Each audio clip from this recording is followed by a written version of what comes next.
Facebook start. आचार्य जी आप start कीजिए, आप सेशन स्टार्ट कीजिए जी। सब ठीक है। ओके, हेलो आचार्य स्टार्ट कीजिए, आप स्टार्ट कीजिए। नमस्ते सबको। आज हम फिर से संस्कृत भाषा का क्लास की मतलब वर्ग की शुरुआत कर रहे हैं। तो सभी लोग ज्वाइन हो रहे हैं अभी। तो संस्कृत में पिछली बार क्या किया था वो थोड़ा हम रिवीजन कर लेते हैं और उसके बाद हम आगे जाएंगे कि क्या क्या क्या क्या हम आगे पढ़ेंगे। तो पहले हमने देखा था कि संस्कृत भाषा वर्ल्ड की सबसे पुरातन भाषा है और उसी से सारी भाषाओं का निर्माण हुआ है। तो भाषा का जो विज्ञान है वो जितना संस्कृत भाषा में स्ट्रक्चरल है, अर्थात कि वेल स्ट्रक्चर से है, अच्छे स्ट्रक्चर से है, एक भी भाषा में उतना नहीं पाया जा सकता है। तो संस्कृत भाषा सीखने के, बच्चों को बचपन से ही सिखाने के लिए हमको सीखनी जरूरी होती है और इसलिए हम थोड़ा संस्कृत भाषा के बेसिक और वो मातृभाषा के लिए भी उपयोगी होते हैं वो नियम। तो थोड़े नियम हमने पहले बताए थे, तो आज हम थोड़े और नियम को देखेंगे। पहले उसका हम रिवीजन कर लेते हैं। पहले हमने देखा था व्यंजन की बात।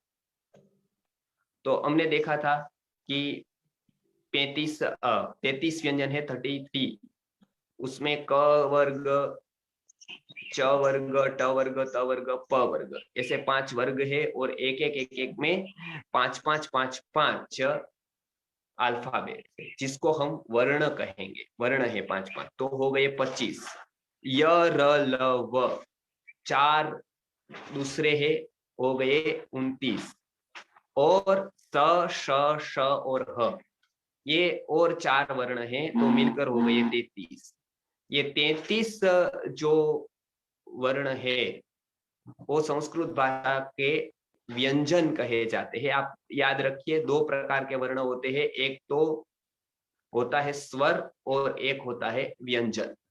तो स्वर और व्यंजन ये 2 प्रकार के हम देते हैं, 2 प्रकार से हम उसका विभाजन करते हैं।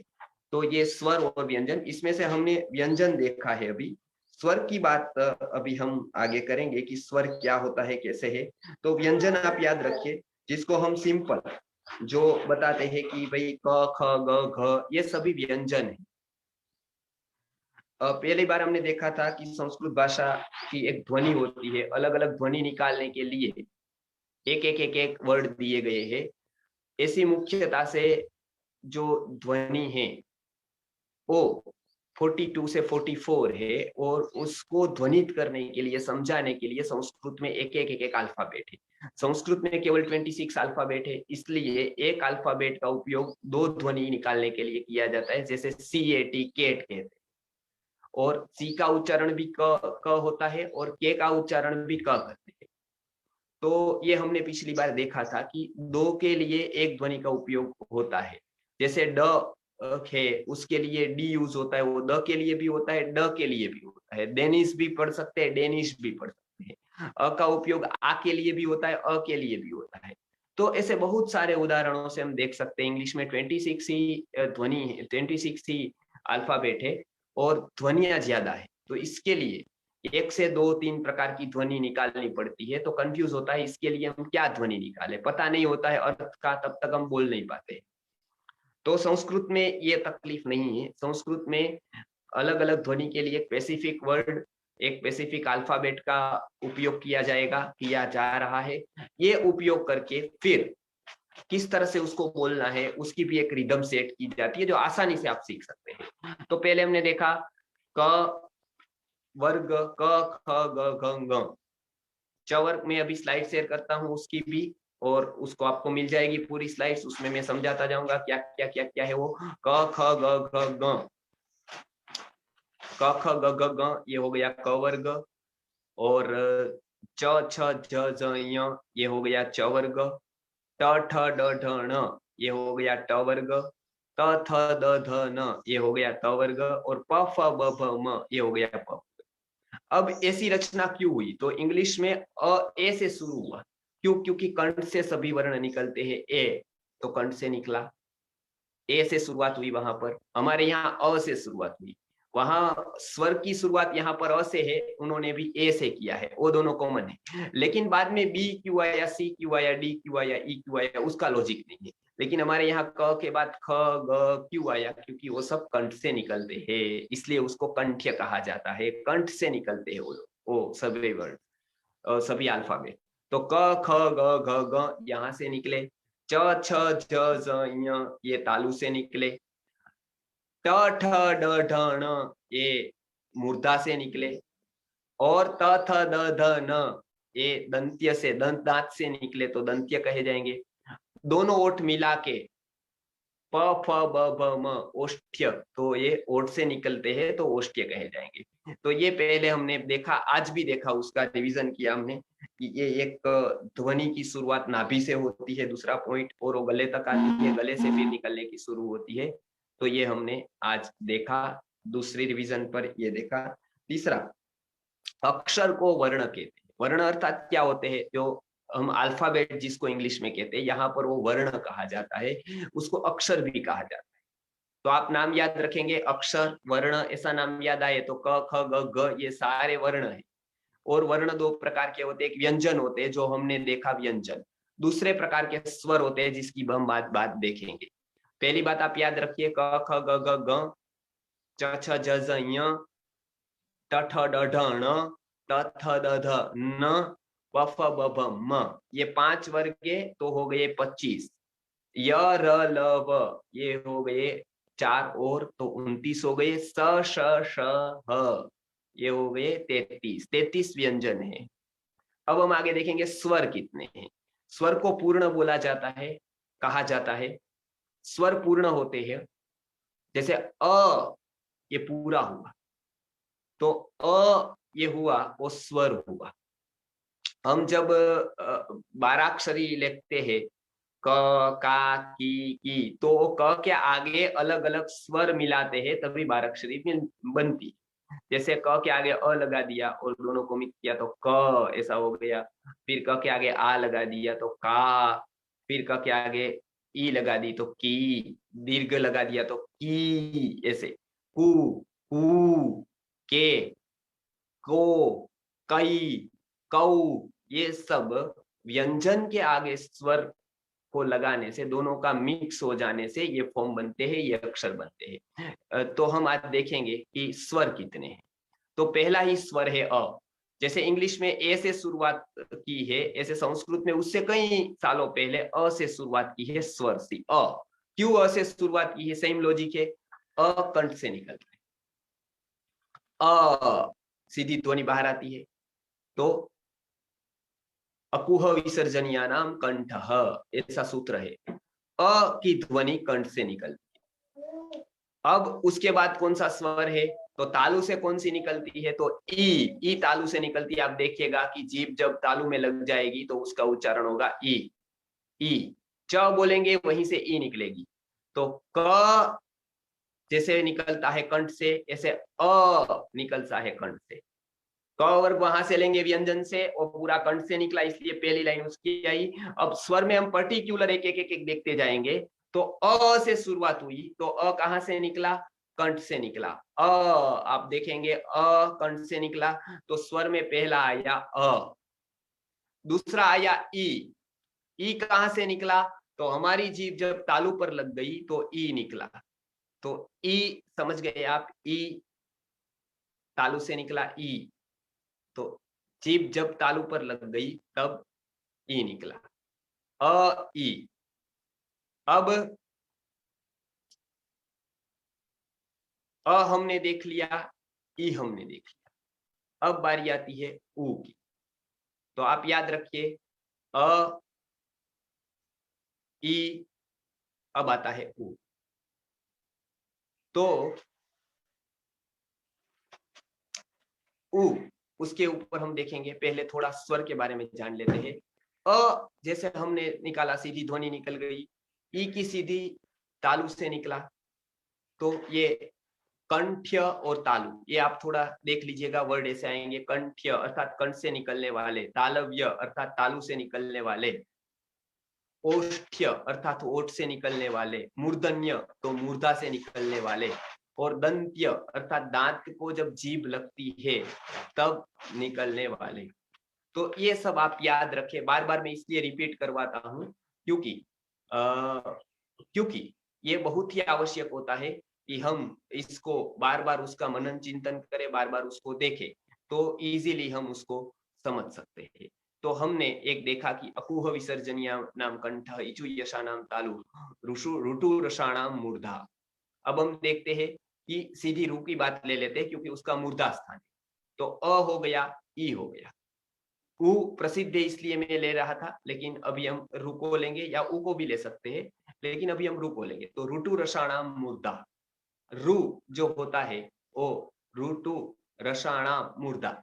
रू रू ऋषि का जब हम र कहते हैं र, तो हमारी जीभ ऊपर लगती है, तो वो मूर्धा स्थान पर लगती है। तो ये स्वर को भी हमने देखा है, अ है, ई है, उसके बाद ऐसे हम व्यवहार में उ का उपयोग होता है इसलिए उ रखते हैं, फिर रू लगते हैं, लेकिन पहले रू आएगा, मूर्धा का होगा तब, तो हम रू का पहले समझ लेते हैं। तो ऋतु रसाणाम मूर्धा, तो रू ये मूर्धा से निकलता है। समझ लिया आपने, मूर्धा मतलब ऊपर, ट ठ ड ढ ण जहां से निकलता है वहां से ही रू निकला, तो रू ये अच्छा हो गया, हमारी जीभ ऊपर लगी तो ऋषि ऐसा बोले। कितने लोग गलत बोलते हैं, ऋषि बोलते हैं, ऋषि बोलते हैं, ऋषि बोलते हैं, लेकिन ओरिजिनल उच्चार है ऋषि। हमारी जीभ मूर्धा पर लगेगी और जो उच्चारण होगा वो ऋषि है। अब उ का भी देख लेते हैं। उ उ आप देखेंगे कि आप जब उ का उच्चारण करते हैं तब आपके ओष्ठ उ हो जाते हैं, ओठों से वो उच्चारण होता है उ उ उ। तो ये ओष्ठ्य हो गए, उ हमने देखा। ऋ ऋ ज्यादातर उपयोग में नहीं आता है, इसीलिए हम उसका अभी हम बात नहीं करेंगे। ए ऐ ओ औ ये चार लेंगे।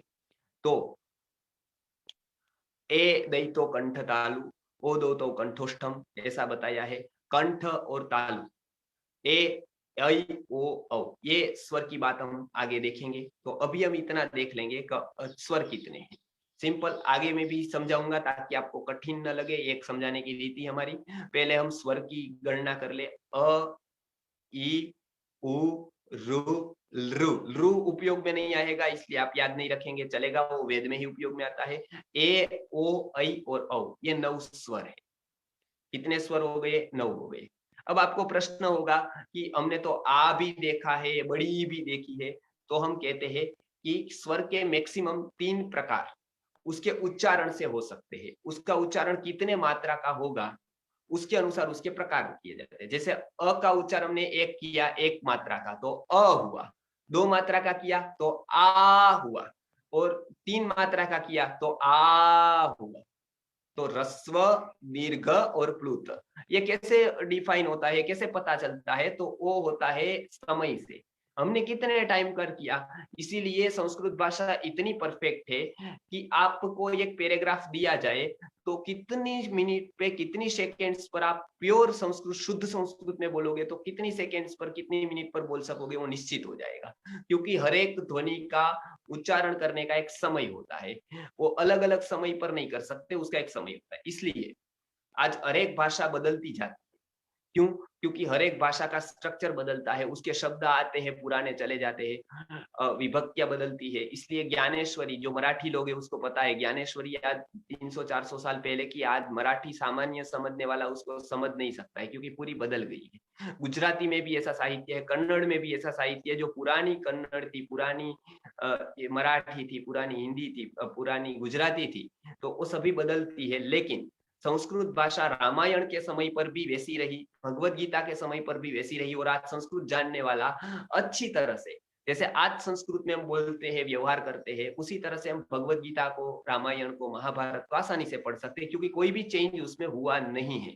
भाषा की रीत से ये बहुत बड़ी उपलब्धि होती है कि कोई भाषा हजारों साल गए तो भी बदली नहीं है, वही की वही रही। तो ये भाषा को जानकर, नियमों को जानकर, भविष्य को जानकर इतनी लॉजिकली, इतनी वैज्ञानिक रीत से बनाई गई है कि उसमें कोई चेंज ही नहीं करना पड़े। तो आज मैंने ये स्वर के बारे में बताया। अस्वर है लेकिन उसके प्रकार में आ जाता है।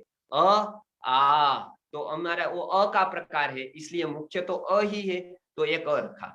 फिर ई रखा, तो ई का प्रकार है दीर्घ ई, तो हमने ई रख दिया एक।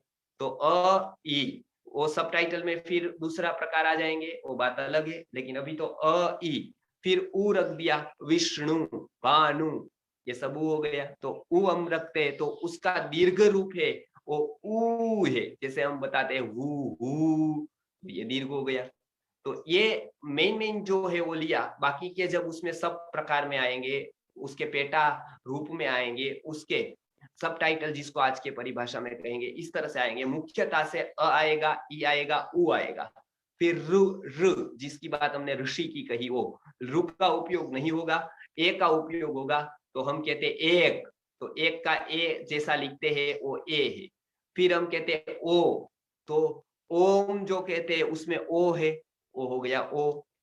फिर ऐ, तो ऐ का भी हम उपयोग करते हैं, ऐक्य कहते हैं हम जब, तो ऐ का उपयोग करते हैं। औ का उपयोग करते हैं, जैसे औषध कहते हैं, तो औ का उपयोग करते हैं। ये 4 स्वर और हो गए, तो मिलकर हो गए 9। अ, ई, उ, ऋ, ऋ, ए, ओ, ऐ, औ, ये 9 स्वर है। मुख्यता से 9 स्वर है, उसके भी भेद करके अलग अलग स्वर बनते हैं 14 तक, लेकिन अभी हम 9 को देखेंगे। तो 9 ये मुख्य स्वर और 33 व्यंजन मिलकर हुआ 42। और संस्कृत की ध्वनियां ही 42 से पूरी भाषा शास्त्र से ध्वनियां है 42 से 44 जो निकल जाती है। अब हम और देखेंगे, आपने वो देखा होगा कि व्यंजन इतने हैं, कितने हमने व्यंजन देखे, कितने व्यंजन देखे हमने, 33 व्यंजन देखे, 33 व्यंजन देखे। तो आपको प्रश्न आएगा कि हमने तो ज्ञान अथवा ज्ञान ऐसा सुना है, लेकिन वो तो कहीं आया नहीं। तो मैं बता दूं कि यह कहीं पर भी नहीं आया, क्ष कहीं पर भी नहीं आया। जैसे क्षत्रिय हमने सुना है, क्षर सुना है, अक्षर सुना है, वो सब में तो क्षर है, तो क्ष तो ये 33 में नहीं आया। य तो ये 33 में नहीं आया। त्र ये 33 में नहीं आया। त्राता, त्राता, त्रिवेदी, त्र त्र नहीं आया। तो इसका क्या है, तो वो सब संयुक्त अक्षर है। जैसे ज और ञ मिलकर क्या बनता है, ञ बनता है। क और श मिलकर क्ष बनता है। तो वो स्वतंत्र नहीं है, वो संयुक्त है, जोड़कर बना है। तो इसी में से 2 को ले लिया, जोड़ दिया। जैसे हम मूल अल्फाबेट्स 0 से 9 तक कहते हैं, और उसके बाद उसको मिला मिला मिलाकर अलग अलग बनता जाता है। तो हो सकता है आपको ये समझ आ गया हो कि ये क्या क्या क्या क्या इसमें है, कैसा स्ट्रक्चर है उसका। अब मैं एक उसका स्ट्रक्चर बताने का आपको प्रयत्न करूंगा। ये आपने सीख लिया होगा व्यंजन और स्वर, 33 व्यंजन है और 9 स्वर है। ज्ञ, क्ष, त्र ये सब संयुक्त अक्षर है, वो दोनों को मिलाकर बनते हैं। किससे किससे क्या क्या बनते हैं आगे हम देखेंगे। आज केवल आप इतना समझ लीजिए कि ये संयुक्त अक्षर है, बाद में मैं स्लाइड से समझाऊंगा आपको कि ये कैसे बनते हैं। आगे हम देखेंगे कि अक्षर, वर्ण, ये अल्फाबेट को कहते हैं। ऐसे मूल अल्फाबेट केवल 42 है, 42 है, उसमें 33 व्यंजन है, 9 स्वर है, वो हमने देखा अभी। आगे हम देखेंगे, अभी देखेंगे कि अक्षरों का जो समूह एक होता है जो एक अर्थ को बताता है। अभी हम देखेंगे मीनिंग क्या होता है, अर्थ क्या होता है। मीनिंग अर्थात अर्थ होता है, एक होता है वर्ड, शब्द, और एक होता है मीनिंग। अब संस्कृत में ऋषि मुनियों ने कोई एक विषय पर नहीं लिखा, हजारों विषयों पर लिखा। तो हजारों विषयों पर जब कोई व्यक्ति को आगे बताना होता है, तब उसके लिए क्या चाहिए, शब्द चाहिए, तो वो टिकता है। मैं कितना ही जानता हूं, कितना बड़ा विद्वान हूं, लेकिन जब तक मेरे पास शब्द नहीं है, तब तक मैं उसको ट्रांसफर नहीं कर सकता हूं, मैं उतार नहीं सकता हूं, मैं परंपरा नहीं टिका सकता हूं। क्या चाहिए उसके लिए, शब्द चाहिए। अब इतने सारे कंसेप्ट है, आयुर्वेद है, ज्योतिष है, खगोल है, भाषा है, रीति रिवाज है, परंपरा है, अनेक प्रकार के विषय है। वो विषयों को, अध्यात्म है, तो इतने विषयों को जब किसी को समझाना हो, बताना हो, तो उसके लिए शब्द चाहिए। शब्द के बिना हम दूसरे को समझा नहीं सकते। तो इसलिए संस्कृत में एक बहुत ही शब्द के शास्त्र की रचना हुई। अलग शास्त्र समझाने के लिए शब्द है, लेकिन वो शब्द का एक खुद का शास्त्र है जिसको व्याकरण शास्त्र कहते हैं, ताकि उसको जितना स्ट्रक्चर में बांधा जाएगा उतने विषयों को हम अच्छी तरह से रक्षण कर पाएंगे, उसको आगे की पीढ़ी को दे पाएंगे।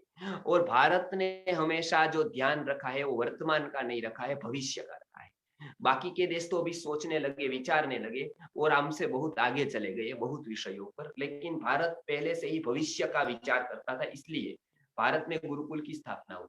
भारत में ऐसे कंसेप्ट की स्थापना हुई कि तो नेक्स्ट पीढ़ी तक टिके, अभी की बात करके नहीं की, अभी प्रयत्न करके ख्याति कर लो, प्रचार कर दो, बस बाकी बाकी ढम, बाकी कुछ नहीं। तो भारत में गुरुकुल की स्थापना हुई क्योंकि भारत के ऋषि दूरदृष्टा थे। पुस्तक की रचना हुई भारत में, पुस्तक नए नए पुस्तक, सबसे पहले जगत का पुस्तक ऋग्वेद वो भारत में निर्माण हुआ। सबसे ज्यादा लाइब्रेरियां भारत में, सबसे ज्यादा पुस्तकों का संवर्धन भारत में हुआ। क्यों हुआ? क्योंकि आगे की पीढ़ी को देना है, आगे की पीढ़ी तक ले जाना है, भविष्य का विचार किया। इसलिए शब्द का शास्त्र बहुत उपयोगी होता है, हमको जो भी कुछ कहना है वो शब्द से कह सकते हैं। तो अक्षरों का एक सा समूह जो कोई अर्थ को बताता हो उसको हम शब्द कहते हैं। आप फिर से मेरी व्याख्या सुन लीजिए। अक्षरों का कोई एक समूह होता है, ग्रुप होता है, वो कोई अर्थ को बताता हो तो उसको शब्द कहेंगे। जैसे मैंने कहा, कह दिया क म म, तो इसका कोई अर्थ नहीं है, इसीलिए ये शब्द नहीं है। लेकिन मैंने कहा राम, तो अर्थ है उसका दशरथ का पुत्र या और कोई व्यक्ति, तो उसका अर्थ इसलिए राम शब्द है। लेकिन मैंने कहा राल, राठ शब्द नहीं है। क्यों? अक्षरों का समूह है, लेकिन उससे कोई अर्थ बोधित नहीं होता है, अर्थ उपस्थित नहीं होता है, ध्यान में नहीं आता है। अब देखिए, इंग्लिश की आप डिक्शनरी पढ़ेंगे तो उसमें लिखा होता है वर्ड्स एंड मीनिंग, तो उसमें लिखा होता है हॉर्स, और हिंदी में मीनिंग में लिखा होता है घोड़ा। तो हॉर्स यदि पहले एक लिखा होता है, मतलब हॉर्स वर्ड लिखा है, उसके सामने मीनिंग में लिखा है घोड़ा। अब उल्टा करेंगे, कोई यदि हिंदी सीख रहा है, क्या सीख रहा है? हिंदी सीख रहा है इंग्लिश से, तो क्या लिखेगा? घोड़ा लिखेगा। फिर मीनिंग में क्या लिखेगा? हॉर्स। उसको हम बच्चों को समझाएंगे तो क्या करेंगे? घोड़ा, तो मतलब क्या? तो हम बताएंगे हॉर्स। तो ये दोनों अर्थ नहीं है, वर्ड और मीनिंग नहीं है, वो दोनों वर्ड है। तो मीनिंग कहाँ है? तो हॉर्स का मीनिंग आपको देखना है, तब अश्वशाला में, तबेले में जाना पड़ेगा। काऊ का मीनिंग देखना है तो आपको गाय के गौशाला में जाना पड़ेगा। वो मीनिंग है, उसका अर्थ है। अर्थ ये नहीं है जो लिखा है वो उसको बोलते हैं प्रतिशब्द। तो प्राय डिक्शनरी में लिखा होता है कि एक वर्ड होता है और एक मीनिंग होता है। वो वर्ड और मीनिंग नहीं होता है, वो वर्ड और फिर वर्ड ही होता है।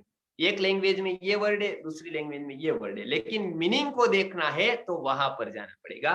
ये आप देखिए, मीनिंग अर्थात वहां पर जो मौजूद है उसको मीनिंग कहते हैं। आप समझे होंगे। तो संस्कृत में शब्द है और शब्द का एक अर्थ। शब्द किसको कहते हैं? तो अक्षरों का एक समूह होता है, वो कोई अर्थ को, कोई मीनिंग को बताता है। मीनिंग कहीं होगा लेकिन वो बता देगा अभी, तो उसको हम कहेंगे शब्द। आप समझ गए होंगे शब्द की व्याख्या अच्छी तरह से। इसको हम पद भी कह सकते हैं। तो ऐसे पद 1 2 3 4 पद मिलकर वाक्य बनता है, पूरा सेंटेंस बनता है। आप समझ गए होंगे, सेंटेंस बनता है। मैं हिंदी में कहूँ सिंपली, मैं जा रहा हूं, तो ये सेंटेंस बन गया। और मैं जा रहा हूं, ये सब वर्ड है अलग अलग। आप समझ गए होंगे इसके बाद। अब इसमें एक और भी होता है जो वर्ड क्रिया को दिखाता है। जा रहा हूं, आ रहा हूं, खा रहा हूं, पी रहा हूं, सो रहा हूं, वो जो दिखाता है उसको हम क्या कहते हैं? क्रियापद कहते हैं या वर्ब कहते हैं। इंग्लिश में उसको वर्ब कहा जाता है और संस्कृत में या हिंदी में उसको क्रियापद कहा जाता है। तो आप देखिए, एक क्रियापद होगा और उसके बाद सारे के सारे पद होंगे, केवल पद होंगे। वो आप समझ गए। मैं जा रहा हूं, तो जा रहा हूं क्रिया को दिखा रहा है तो क्रियापद हो गया। लेकिन मैं ये हो गया केवल पद। आप समझ गए, ये स्ट्रक्चर है पूरा। और मैं एक बहुत अच्छी बात बता दूं, आपको याद रहेगी, अच्छा भी लगेगा। संस्कृत का जैसे एक भाषा का प्रभाव हमारी संस्कृति पर होता है। लोग पूछते थे संस्कृत क्यों सीखना है, संस्कृत को क्यों बचाना जरूरी है? तो हम आसानी से यहाँ पर अच्छी तरह संस्कृत सिखाते हैं वर्षों से गुरुकुल में। संस्कृत सीखना क्यों जरूरी है? केवल एक भाषा आ जाए इसलिए संस्कृत सीखना जरूरी नहीं है। वो तो आप जर्मन भी जानेंगे, चाइनीज भी जानेंगे, इंग्लिश भी जानेंगे, कन्नड़ भी जानेंगे, तेलुगु भी जानेंगे, तमिल भी जानेंगे, अनेक भाषाएं आप जान सकते हैं, सीख सकते हैं। संस्कृत का एक बहुत ही बड़ा महत्व है। संस्कृत के साथ संस्कृति जुड़ी है, कोई भी भाषा के साथ उसकी संस्कृति जुड़ी है। मैं एग्जाम्पल बार बार देता हूं। अभी वहां की संस्कृति कैसी है, वहां का क्या है, सेटिस्फेक्शन नहीं है। इकट्ठा करो, कमाओ कमाओ, इकट्ठा करो इकट्ठा करो।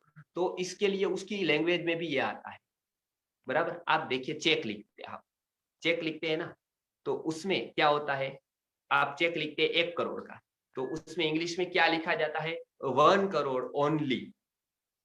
10 करोड़ का लिखते हैं तो 10 करोड़ ओनली, केवल इतना, केवल 1 करोड़, केवल 5 करोड़, केवल 10 करोड़। ये एक देखो, क्योंकि अतृप्तता है तो वो शब्द में आ जाती है ओनली, 1 करोड़ ओनली। और वही चेक आप हिंदी में भरो तो क्या भरते हो आप, 10,000 पूरा, 10,000 पूरे, मतलब इनफ, 10,000 पूरे, पूरे अर्थात इनफ। तो 10,000 पूरे, 20,000 पूरे, 20,000 भी पूरे लिखते हैं और 1 करोड़ भी ओनली लिखते हैं। क्या होता है, भाषा के अनुसार वहां पर वो संस्कृति धीमे धीरे धीरे धीरे डेवलप होती है। वो समझ में धीरे धीरे संस्कार भी भाषा के साथ जाते हैं। आप संस्कृत में बोलो तो बहुत ही आपको, आप सोफिस्टिकेटेड बनकर नहीं बोल सकते हो, उसमें मधुरता आ ही जाती है। भाषा एक संवाद आ जाता है, आपके आपके स्वभाव में संवादिता आ जाती है जब आप संस्कृत बोलते हो। जब संस्कृत का आप उपयोग करते हो तो वो एक संस्कारिता प्रकट होती है। तो एक जुड़ी हुई है भाषा के साथ, ये सारी की सारी बातें एक भाषा के साथ जुड़ी हुई है। इसीलिए और भाषा तो सीखे न सीखे, लेकिन संस्कृत सब लोग सीखे तो बहुत ही उसको संस्कार का स्तर बहुत ही अच्छा रहता है। तो भारतवर्ष में संस्कृत जब थी तब का संस्कार का स्तर अलग था, आज संस्कृत गई, संस्कार का स्तर अलग है। तो ये हमने संस्कृत की बात देखी। दूसरी बात ये है कि सभी भाषाओं में से केवल एक भाषा ऐसी है कि जिसमें बांधा नहीं है किसी को। मैं उदाहरण देता हूँ, जैसे सभी भाषाओं में भारतीय भाषा भी आ गई उसमें सभी, और बाहर की सभी भाषा आ गई। उसमें क्या है कि शब्द का एक प्लेस निश्चित होता है, वहीं पर उसको बैठना होता है। वो कहीं पर बैठे ऐसा नहीं चलता है, वो कहीं पर भी ऐसा नहीं हो। जैसे इंग्लिश में हम कहते हैं सब्जेक्ट मस्ट बी फर्स्ट, पहले सब्जेक्ट ही आएगा, फिर क्या आएगा, तो वर्ब आएगा, बाद में ऑब्जेक्ट आएगा। ऐसे लाइन से ही बोलेंगे। जैसे एलिफेंट ड्रिंक्स वाटर, हाथी पानी पी रहा है, हिंदी में हम यही बोलेंगे, हाथी पानी पी रहा है, यथा पानी पीता है, हाथी पानी पीता है। तो एलिफेंट ड्रिंक्स वाटर, ऐसा इंग्लिश में कहेंगे हम। तो ऐसा यदि नहीं कहा और बताया ड्रिंक्स एलिफेंट वाटर, तो ये गलत हो जाएगा। वाटर एलिफेंट ड्रिंक्स, ये भी गलत हो जाएगा। हमको क्या बोलना पड़ेगा, एलिफेंट ड्रिंक्स वाटर। क्यों, क्योंकि सब्जेक्ट एलिफेंट है, वर्ब ड्रिंक्स है, और वाटर ऑब्जेक्ट है, तो इस तरह से ही बोलना पड़ेगा। अब संस्कृत में मैं बताऊं, संस्कृत में किसी भी तरह से हम बता सकते हैं। जैसे गजह जलम पिबती, जलम गजह पिबती, पिबती जलम गजह, पिबती गजह जलम, किसी भी तरह से इसको बोल सकते हो और सब सही है। आपने देख लिया कि हमने जब इंग्लिश में बताया तब एलिफेंट ड्रिंक्स वाटर, ये ऐसा ही बता पाए, लेकिन संस्कृत में गजह जलम पिबती, पिबती जलम गजह, गजह पिबती जलम, गजह जलम पिबती, पिबती जलम गजह, जलम गजह पिबती, किसी भी तरह से बता।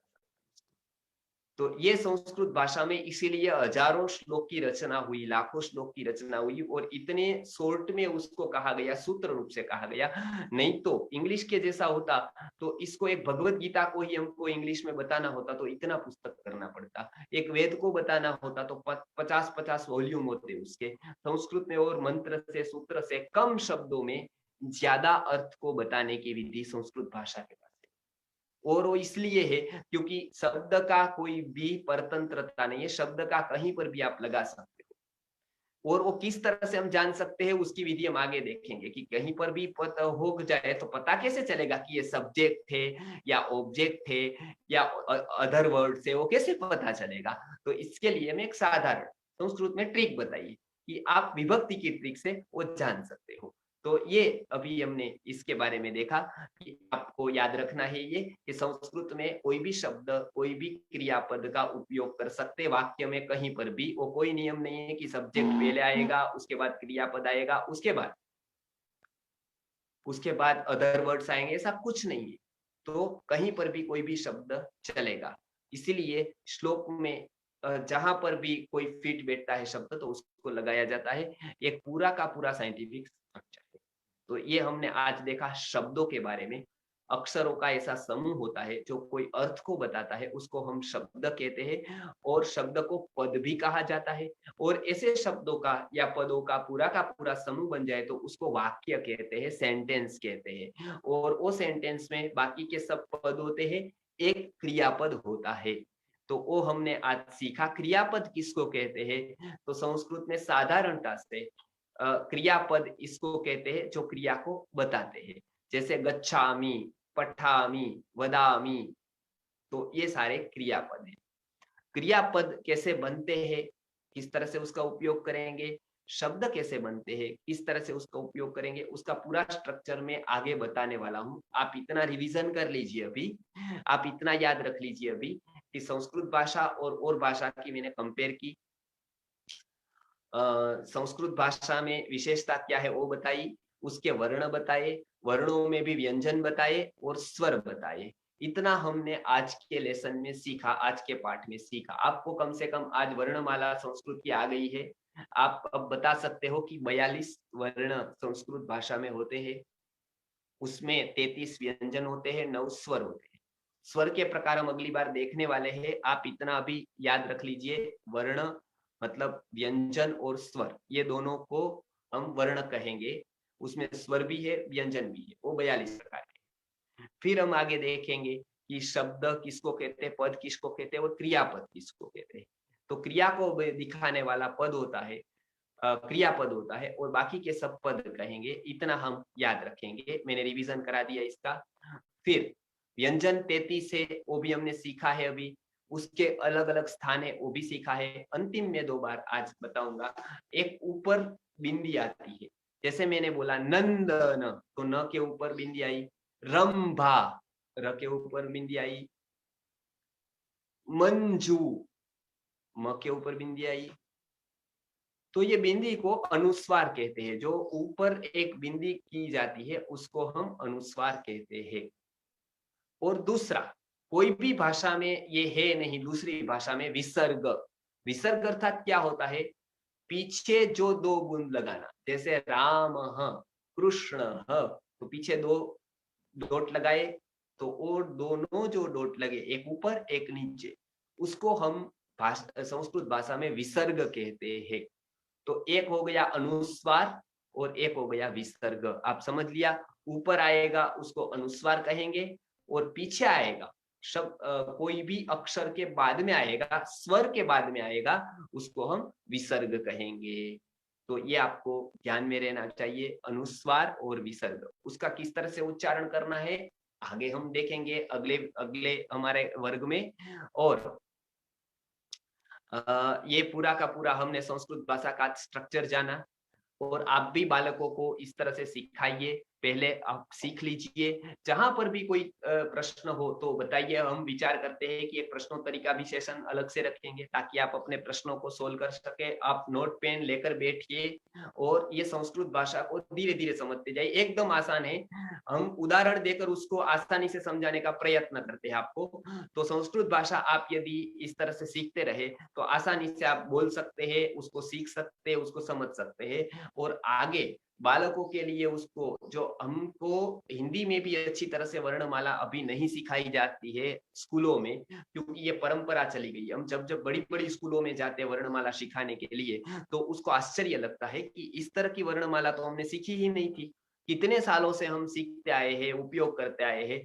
तो संस्कृत की विशेषता है, आपको हर एक कंसेप्ट उसका क्लियर होता जाएगा। आप बस केवल थोड़ी मेहनत करिए, व्यंजन की, स्वर की, केवल आप थोड़ी थोड़ी नोट्स बनाते जाए और उसके वाक्यों में मैं बताता जाऊंगा किस तरह से वाक्य बनाना है और क्या संस्कृत का स्ट्रक्चर है।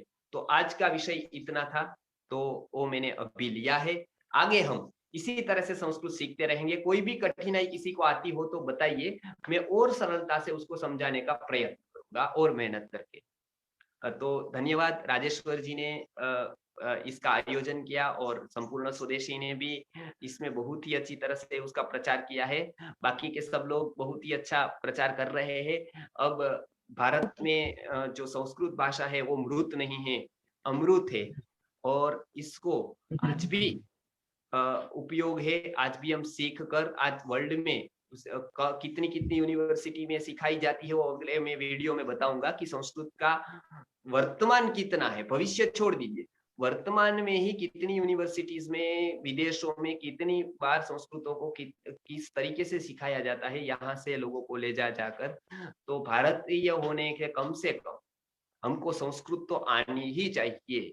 कोई भारतीय है सच्चा तो उसको संस्कृत भाषा का ज्ञान होना चाहिए। तो इसलिए ज्यादा से ज्यादा लोगों को जोड़े और संस्कृत भाषा के ये प्रचार को हम और तीव्र करें और अनेक लोग इसका लाभ ले सके।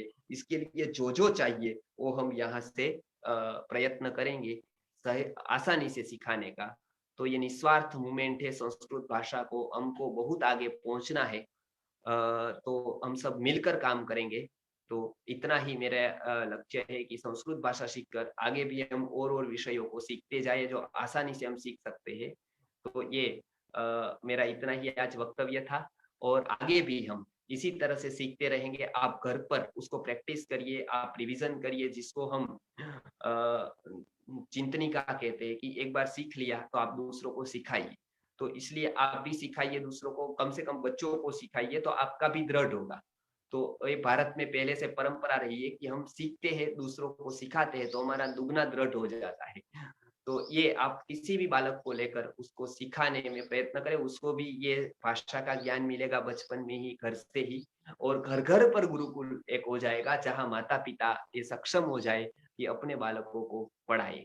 तो और भी हम विषय बहुत सारे लेने वाले हैं, खगोल शास्त्र है जो हमको रोज बरोज के जीवन में बहुत ही उपयोगी होते हैं।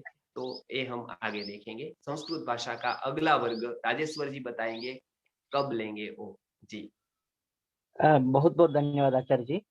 जी। कैसे भी हम लोग मंडे 9 बजे हम लोग अनाउंस किए थे ऑलरेडी। हाँ, तो 9 बजे है, अभी कह दीजिए तो लोगों को। हेलो। हाँ, तो ग्रुप में हाँ कैसे भी हम लोग ऐड किए थे लोगों को। जी, 9 बजे है कल रात को। कल रात को 9 बजे है और जी आज शाम को 4 बजे जो है वैदिक एग्रीकल्चर, वैदिक कृषि के ऊपर जो है। तो कृषि, लोग सोचते हैं कृषि से मेरा क्या संबंध है बोल के, लेकिन कृषि को हम सब लोग मिलकर नहीं बदलने से हम लोग हाँ। जहर खा के मर जाएंगे। गली गली में अस्पताल है अभी ऑलरेडी, घर घर कैंसर पहुंच रहा है। तो सबका जिम्मेदारी है कृषि को बदलना। कृषि, पूरा सृष्टि जो है कृषि के ऊपर निर्भर होता है। तो वैदिक कृषि ज्यादा से ज्यादा लोगों को पहुंचाइए। हम लोग तो पूछते रहते हैं, लेकिन आज 200 लोग जुड़े हैं, पिछले बार 400 लोग जुड़े हैं। तो भारत का जो है ना, हम सब लोग अलग अलग जगह गड्ढा खोदने से पानी नहीं निकलेगा। तो मिलके ही काम करने का जो है, पूछ पूछ के हम लोग थक जाते हैं। एक जो है कुछ आचार्य जी, एक तो क्वेश्चन पूछ लेते लोग, कुछ बुक खरीदना चाहते हैं, आप कुछ सजेस्ट कर सकते हैं? वो ई बुक तो दिए थे, लेकिन लोग फिर भी एक अच्छा बुक आप सजेस्ट करने से वो मैं खरीदना आज चाहते हैं। एक बुक सजेस्ट करूंगा जो चोखंबा से छपी है। ऐसे बहुत, एक बुक में आपको सब कुछ नहीं मिलेगा, लेकिन एक बुक में सजेस्ट करूंगा। तो एक बुक में सजेस्ट कर दूंगा, वो आप वहां से मंगा लीजिए चोखंबा पब्लिकेशन से। और मैं भी अपने नोट्स आपको रेगुलर ये पीपीटी के माध्यम से बताता जाऊंगा और प्रयत्न करूंगा कि मैं भी कुछ आपको दे सकूं। तो ये अभी तो आप ये कोई भी बुक ले लीजिए, उसमें से आप पढ़िए। बुक का नाम मैं बता दूंगा राजेश्वर जी, मैं बुक का नाम बता देता हूँ, कौन सी बुक अच्छी है वो पढ़ने में, ठीक है ना। अभी अभी अभी बोल सकते हैं आचार्य जी? अभी मैं अभी तो मैं 5 बुकों का नाम बोल सकता हूँ, लेकिन 5 आसानी से बोलिए। मिल जाए ऐसी एक बुक में आपको देखकर, क्योंकि आपको भी वो समझ में आनी चाहिए। और हिंदी में चाहिए या इंग्लिश में चाहिए? दोनों सजेस्ट करने से बेहतर है, साउथ इंडिया में भी से भी लोग जुड़े हैं, हाँ, तो तो दोनों मैं सजेस्ट। एक इंग्लिश में और एक हिंदी में दोनों सजेस्ट कर दूंगा। तो ये आप वहां पर लेकर आप उसको सीख के, मतलब वो बुक से सीख के आप, तो आप मुझे मैसेज कीजिए आचार्य जी, मैं ग्रुप मैं में मैसेज डालता हूँ। कर देता हूँ पिछली बार की तरह ही। वो तो एक बुक मैंने आपको भेज दी है, तब तक वो पढ़े, वो अच्छी है। तब तक उसमें से समझने का प्रयत्न करें, और तब तक मैं आपको दूसरी बुक भी बताऊंगा। और धीरे धीरे हम बुक से ही एक पेज लेंगे, तो आपको रोज का रिवीजन हो जाएगा। फिर हम एक बार आपको होमवर्क देंगे और उतने वाक्य आपको बनाने होंगे, लेकिन वो लगभग लगभग 2 महीने के बाद ऐसा होगा। अभी तो आपको मैं केवल पूरा का पूरा समझाऊंगा, तो आपको आसानी से वो समझ में आ जाए। जी आचार्य जी, ये पीपीटी जो है पीडीएफ में करके आप भेज सकते हैं क्या? मैं ग्रुप में डाल देता हूँ हाँ ये हाँ, पीपीटी। पीडीएफ भेज सकते हैं ना, मैं अभी ही आपको व्हाट्सएप कर देता हूँ। वो भैया है ना मयंक भाई, वो आपको व्हाट्सएप कर देते हैं, और वो व्हाट्सएप आप देख लीजिए, तो आपको वो पीपीटी से आप पूरा का पूरा उसको सबको शेयर कर सकते हैं। और आचार्य जी, लोग पूछ रहे थे कि आपका गुरुकुल में एडमिशन के लिए कुछ लोग मुझे मैसेज भेजे थे, कैसे आपसे उसके लिए कुछ प्रोसीजर आप बोले प्लीज। हाँ, गुरुकुल पे एडमिशन के लिए सिंपल है। यहाँ पर जो नए लोग हैं वो एक बार फोन पर बात कर ले मुझसे। जिसको भी गुरुकुल के बारे में जानना है, करना है, तो रविवार को 9 से 10 बजे तक गुरुकुल की बात करें, या 3 से 5 बजे तक पेशेंट फोन करते तभी भी आप फोन कर सकते हैं। तो गुरुकुल के विषय पे हर बुधवार को, राजेश्वर जी, जी जी। हेलो, हर एक आचार्य बुधवार जी। को रात को 9 से 10 स्पेशल गुरुकुल के लिए मीटिंग होती है, उसकी मैं लिंक भेज दूंगा। तो हाँ, जो लास्ट लोग टाइम आप भेजे। गुरुकुल पे कोई प्रश्न करना चाहता है, कुछ भी प्रश्न है, तो वो गुरुकुल के बारे में जान सकता है, सुन सकता है। तो 9 से 10 बुधवार को मैं आपको भी लिंक भेज दूंगा। तो आप भी उसका ये हो सकता है। मेरा नंबर लोग मांग रहे हैं, तो राजेश्वर राव जी उसका नंबर शेयर कर देंगे, मेरा नंबर 88 वाला। और आप लोग बुधवार को, जिसको भी गुरुकुल पे अपने बच्चों को प्लान है कि बच्चों को यहाँ पर पढ़ाना है, या उसके बच्चों को क्या पढ़ाना चाहिए, तो इसके लिए रवि बुधवार को आप ज्वाइन होइए रात को जूम मीटिंग पर ही। इसी तरह से अब तो मैं कहूंगा राजेश्वर जी आप भी वो मीटिंग ले लीजिए, क्योंकि हमारा तो हो रहा है, लेकिन वही लोग बढ़ते जाएंगे। तो 9 बजे रात को बुधवार को रखते हैं। गुरुकुल का महत्व क्या है, गुरुकुल पे आपको क्या अपेक्षा रखनी है, गुरुकुल का चित्र एकदम आपको क्लियर होना चाहिए। और भारत अभी क्या स्थिति है गुरुकुलों की, भारत में कौन से विषय हम पढ़ाते हैं, और आगे बालक का फ्यूचर क्या हो सकता है, वो सभी की बात हम वो बुधवार को करते हैं गुरुकुल। क्योंकि आपको जितना स्पष्ट गुरुकुल होगा, उतना आपकी श्रद्धा बढ़ेगी, आपका भाव बढ़ेगा। आपको ट्रांसपेरेंटली हम बताएंगे, तो आपको लगेगा कि अच्छा ये इतनी तैयारी आप कर सकेंगे। तो ये गुरुकुल पे अभी क्या हो सकता है, ओरिजिनल गुरुकुल क्या था, अभी के गुरुकुल पे क्या क्या मर्यादाएं हैं, वो सभी को जानकर आप बच्चों का कुछ डिसीजन ले। आप ऐसा नहीं कि मेहुल भाई का प्रवचन सुन लिया और राजेश्वर जी ने 2-4 बातें कह दी और उससे प्रभावित हो गए और स्कूल से बच्चे को उठा लिया और इधर डाल दिया, ऐसा न करे।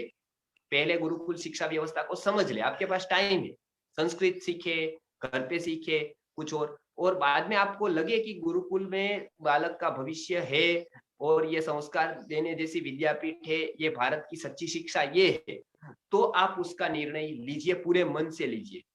तो इसलिए हम प्रयत्न कर रहे हैं गुरुकुल शिक्षा व्यवस्था को समझाने के लिए। हर एक बुधवार को रात को 9 से 10 बजे तक हमारी मीटिंग होती है, उसमें हम समझाते हैं। उसकी लिंक भी आपको मिल जाएगी। तो उसमें हम गुरुकुल शिक्षा व्यवस्था क्या थी, क्या है, और एक पुस्तक छपी है उसके ऊपर, वो मंगा लीजिए आप राजेश्वर जी। जी जी आचार्य जी। उसके ऊपर एक पुस्तक है गुरुकुल शिक्षा व्यवस्था, जो मैंने लिखी है गुरुकुल शिक्षा व्यवस्था के ऊपर। ओके ओके आचार्य जी, मैं तो वो भी सबको दीजिए कि वो सबको बताइए कि वो भी पढ़ पाए तो अच्छा है, वो पढ़े गुरुकुल शिक्षा व्यवस्था की पुस्तक, और अपने बच्चों को बाद में जिन जिन को इच्छा है कि भाई बच्चों को गुरुकुल पे बिठाना है, तो उसके लिए हम यहाँ पूरा मार्गदर्शन करते हैं कि उसका बच्चा किस कहाँ पर बिठा सकता है, क्या करते हैं, निस्वार्थ हमारा भाव है। तो हम वो पर जिसको जो गाइडेंस होता है वो पूरा देते हैं आगे बच्चों के लिए। जी, तो रविवार बुधवार को 9 से 10 है मीटिंग। ओके, वो लिंक हम लोग ग्रुप में शेयर करेंगे आप सबके लिए। और हाँ ग्रुप में जुड़ने के लिए मेरा नंबर जो है हाँ 9449596039, और इसका रिकॉर्डिंग आपको संपूर्ण स्वदेशी फेसबुक पेज पे भी मिलेगा, और अभी यूट्यूब में संपूर्ण स्वदेशी यूट्यूब चैनल पे भी हम लोग अपलोड करके आपको लिंक ग्रुप में भेजेंगे। आप जो है मुझे सिर्फ व्हाट्सअप कीजिए, मैं आपको ग्रुप में जोड़ूंगा। आपको मतलब एक ही विनती है और एक बार रिक्वेस्ट कर रहे हैं, ज्यादा से ज्यादा लोगों को इसको फॉरवर्ड तो कीजिए, कम से कम इतना तक तो कीजिए प्लीज। तो आज शाम को 4 बजे हम लोग फिर मिलने वाले हैं वैदिक कृषि के बारे में जानने के लिए। और कल सेम लिंक है, हम लोग लिंक चेंज नहीं करते, जूम लिंक सेम लिंक है, आप उसको साइड में रखिए, उसी को क्लिक करते रहिए। आपको आज शाम को 4 बजे मिलिए। और नेक्स्ट मंडे जो है 9 बजे, मंडे जो है आचार्य जी नेक्स्ट सेशन का जो अनाउंस करेंगे, नेक्स्ट सेशन कब है। हाँ हाँ तो हम हाँ लोग हाँ। आपका कुछ रिक्वायरमेंट्स होने से बोलिए, हम लोग उसके तरफ से टाइमिंग्स भी एडजस्ट करेंगे। मिलके ज्यादा से ज्यादा लोग जोड़ने से ना इसके जो है हमारा भी मोटिवेशन बढ़ता है आगे बढ़ने का, और जी जी बहुत जी कुछ जी काम जी करने का जी मोटिवेशन बढ़ता है। जी तो डाउट्स के लिए जो है अभी जो है हम लोग बहुत कुछ पढ़ना है, 2-3 बार सेम सेशन को सुनना है। उसके बाद जी प्रैक्टिस के बाद जो डाउट्स आता है वो मेच्योर डाउट्स है, अभी जो है इमेच्योर स्टेट में डाउट पूछने से भी उसका कुछ टाइम वेस्ट है। हम लोग कुछ प्रैक्टिस करेंगे, उसके बाद जो है हम लोग एक दिन जो है डाउट्स का सेशन रखेंगे। मुझे डाउट्स होने से मुझे पर्सनली मैसेज कीजिए, मैं आचार्य जी से पूछता हूँ। तो ओके ओके आचार्य जी, तो हम लोग जो जी। है आज शाम को आज शाम को हम लोग 4 बजे मिल रहे हैं फिर 4 बजे वैदिक ठीक कृषि के बारे में। है। बहुत बहुत धन्यवाद आप सबके लिए। Thank you.